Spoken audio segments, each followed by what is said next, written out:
Hello friends, अस्सलाम वालेकुम and welcome to reality stories. दोस्तों, ये 21 अगस्त 1911 का दिन था। सुबह के 7 बज रहे थे। फ्रांस में एक मशहूर म्यूजियम है जिसका नाम लोवरे है। ये म्यूजियम फ्रांस के कैपिटल पेरिस में है। इसी म्यूजियम में काम करने वाला एक आदमी यहाँ दाखिल हुआ। इस वक्त ये म्यूजियम सिर्फ यहाँ के स्टाफ के लिए खुला था। ये आदमी इस म्यूजियम के एक कमरे में चला गया। इस कमरे को सैलोन कैरे कहते थे।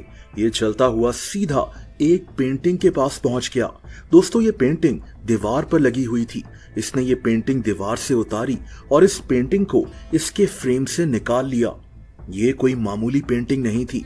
ये दुनिया की मशहूर तरीन पेंटिंग मोना लीजा थी। इस पेंटिंग को इटली के मशहूर आर्टिस्ट लियोनार्डो डी विंची ने बनाया था। कहते हैं कि इस पेंटिंग को 1503 से 1506 के दरमियान में बनाया गया था। लियोनार्डो के मरने के बाद फ्रांस के बादशाह फ्रांसिस I ने इस पेंटिंग को अपने पास रख लिया था और यूं ये पेंटिंग ऑफिशियली फ्रांस की मलकियत बन गई। आज इस पेंटिंग की वर्थ $1 अरब से भी ज्यादा है। दोस्तों, ये तो हो गई इस पेंटिंग की हिस्ट्री, लेकिन ये कहानी एक चोरी की है। मोनालिसा पेंटिंग की चोरी की कहानी। ये जो आदमी था, ये मोनालिसा को इस म्यूजियम से चुराने आया था। इसने एक खुला सा कोट पहना हुआ था जो इस म्यूजियम का स्टाफ पहनता था और इसी कोट के नीचे इसने इस पेंटिंग को छुपा लिया। देखें, ये वाकया 1911 का है। उस दौर में म्यूजियम्स में सिक्योरिटी वैसी नहीं होती थी जैसी आज है। ना तो कहीं कैमरास लगे होते थे और ना ही सिक्योरिटी अलार्म्स होते थे।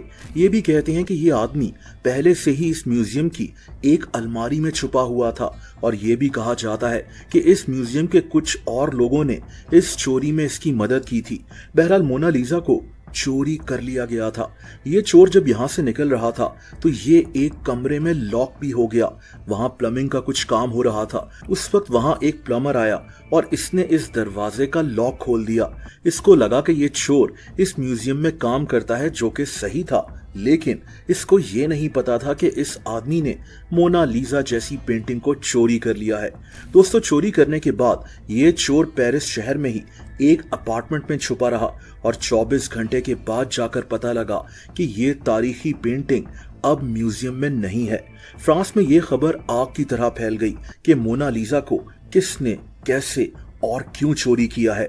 ये चोर कौन था और इसका मकसद क्या था। दोस्तों, इस चोर का नाम विंसेंजो पेरोगिया था। ये एक ताजिर था। ये इटली से था। इसका मानना था कि मोनालिसा को इटली में होना चाहिए क्योंकि लियोनार्डो डी विंची इटालियन था और इसने मोनालिसा को इटली में ही बनाया था। इसका मानना था कि मोनालिसा को नेपोलियन ने चोरी किया और ये इसको फ्रांस ले आया, लेकिन हकीकत में ऐसा नहीं था। असल में लियोनार्डो डी विंची खुद इस पेंटिंग को फ्रांस लाया था, लेकिन इस आदमी को ये नहीं पता था। ये मोनालिसा को इटली वापस लाना चाहता था। बहरहाल दोस्तों, सबसे पहले इस म्यूजियम के स्टाफ से पूछताछ की गई।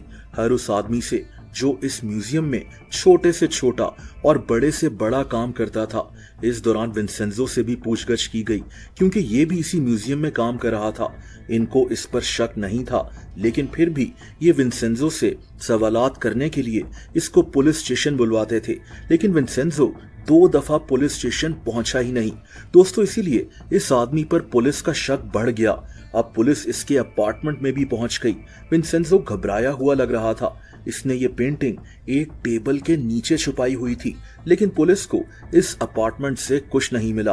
दोस्तों, विंसेंजो के फिंगरप्रिंट्स मोनालिसा के फ्रेम पर भी मौजूद थे। ये फ्रेम शीशे का था।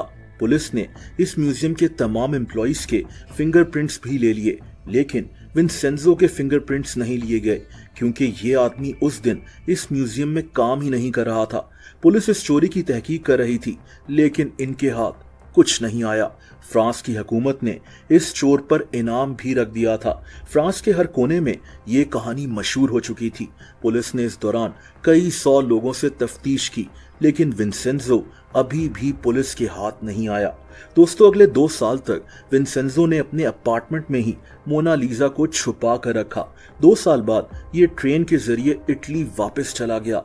ये अब इस पेंटिंग को किसी इटालियन आर्ट डीलर को देना चाहता था। इसको उम्मीद थी कि इसको कुछ इनाम भी मिल जाएगा और यूं मोनालिसा पेंटिंग इटली में ही रहेगी। इसीलिए इसने इटली की एक आर्ट गैलरी के मालिक अल्फ्रेडो गैरी से राब्ता किया और इसको बताया कि मोनालिसा इसके पास है, लेकिन उस आदमी ने सीधा पुलिस को इत्ला कर दी और यूं 2 साल बाद विंसेंजो को इटली में पुलिस ने अरेस्ट कर लिया। ये एक बहुत बड़ी खबर थी। मोनालिसा पेंटिंग को बरामद कर लिया गया। इस पेंटिंग को इटली के कई म्यूजियम्स में रखा गया।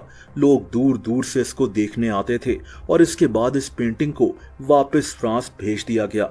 इस चोरी की वजह से मोनालिसा पेंटिंग मजीद मशहूर हो गई। ये पहले भी मशहूर थी, लेकिन इस चोरी ने इस पेंटिंग को पूरी दुनिया में मशहूर कर दिया था। दोस्तों, इस वाकये के बाद विंसेंजो के कई खत भी सामने आए। ये खत इसने अपने वालिद को लिखे थे।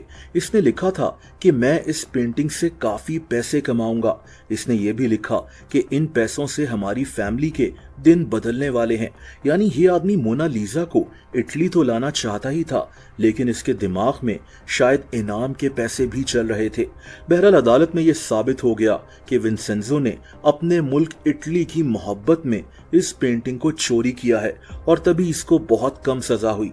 इसको बस 1 साल के लिए जेल भेजा गया और ये सिर्फ 7 महीने बाद ही जेल से बाहर भी निकल आया। इटली में ये आदमी एक हीरो बन चुका था। जेल से निकलने के बाद इसने इटली की आर्मी में भी सर्व किया। इसने वर्ल्ड वॉर 1 में भी हिस्सा लिया था। इस जंग में इसको गिरफ्तार कर लिया गया और ये 2 साल तक जंगी कैदी भी बनकर रहा। बाद में ये आदमी फ्रांस वापस आ गया और इसने अपनी बाकी की जिंदगी एक पेंटर और डेकोरेटर बनकर गुजारी। मोनालिसा की इस चोरी को तारीख की सबसे मशहूर चोरियों में से एक कहा जाता है। आज मोनालिसा फ्रांस के उसी म्यूजियम में मौजूद है जहां से इसको चोरी किया गया था। दोस्तों, अगर आप मुझे इंस्टाग्राम पर फॉलो करना चाहें तो उसका लिंक नीचे डिस्क्रिप्शन में मौजूद है।